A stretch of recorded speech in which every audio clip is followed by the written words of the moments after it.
Joining me now is Malcolm Nance, MSNBC terrorism analyst and author of an amazing book, The Plot to Betray America. Nance, I'm so excited to have you on the show for the first time and just happy to have your input on this particular segment because, as you heard, Majority Whip Congressman Jim Clyburn tell my colleague Chuck Todd, it was kind of odd that they knew where exactly to go to his office. I'll tell you, I've been to his office many times. You have to march with intention to know where to go to his office. Being with all your experience in national security, what's your assessment of how our legislative branch was so blatantly breached when it comes to our national security? Well, first off, it's quite simple. They planned for this. There had been many, many indications. I had been reporting them on Twitter and other people had been putting them out that these people were planning a major action on January 6th.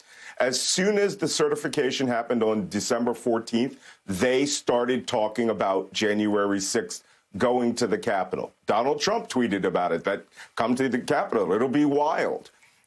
They had in their mind that they were going to take back the United States government from liberals and pedophiles and everyone else that they view as undesirable. So what they did was they did it under cover of a mass people action. You have to remember, during his speech, Donald Trump said, we're going to go down there and we're going to go embolden our politicians and we're going to walk down to the Capitol. Before that he was finished, we were watching live streams from these insurrectionists themselves. They were moving quickly towards the Capitol building. And overwhelmingly, the leading edge, the front edge of them, were young people under 30. I thought that was quite surprising, what we would call military-aged males. That was just one thing. But another component of this at the 80,000-foot level is the White House and the national security infrastructure of Donald Trump's government saw white Trump protesters as not a threat. Therefore, they only had as much staff as the Capitol as they would have on a regular business day.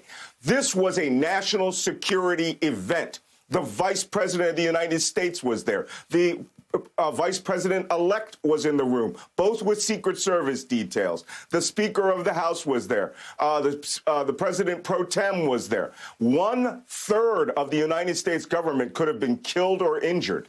When they got to that building, they were executing the thoughts of the Michigan plotters when they were just going to take over the building and start killing people. So let me ask you, Nance, because, look, we have these reports. According to reports, there's another planned attack on the U.S. state's Capitol and also on state legislatures across the country on January 17th. Based on what we've seen this week, do you feel like the U.S. Capitol is prepared for another violent insurrection like this? Because Congressman Clyburn seemed to be suggesting that there was some sort of inside information or inside help from law enforcement agencies to usher these people to certain offices. Where do you stand on that? Well, I'm not sure about that. They had more than enough internal information. Look, I've been in that building. I couldn't find his office. I think just the thrust of people power put so many people throughout the building that people just found his office.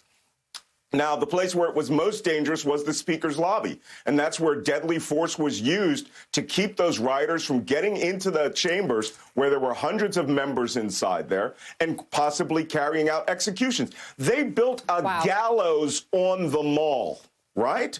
So that tells you that what their intent was a large hostage barricade and quite possibly the executions of government members. And they look very comfortable, Nance. They look very comfortable.